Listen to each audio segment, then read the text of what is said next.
ভালো লাগে না,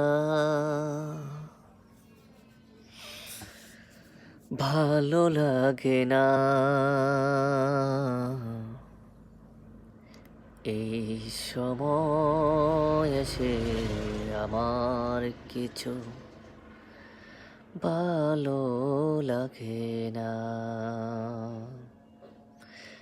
আসলে আমার ভালো লাগাটা এবং না লাগাটা আপনাদেরকে যা আসে যায়, ঠিক না ভাই?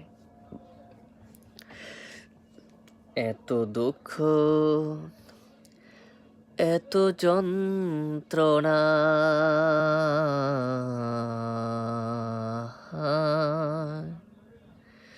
বুকে নিয়ে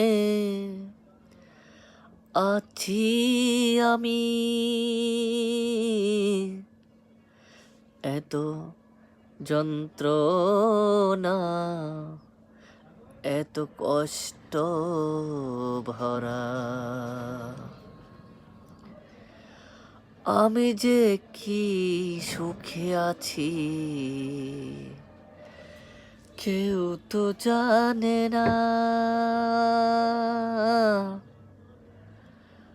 আমার আল্লাহ ছাড়া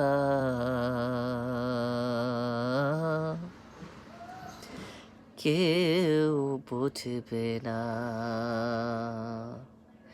অনেক কষ্ট, অনেক দুঃখ, অনেক বেদনা নিজের মধ্যেই রেখে দিতে হয় এবং কি আপনজনের কাছেও সেটা শেয়ার করা যায় না। আসসালামু আলাইকুম রাহমাতুল্লাহি ওয়া বারাকাতুহু।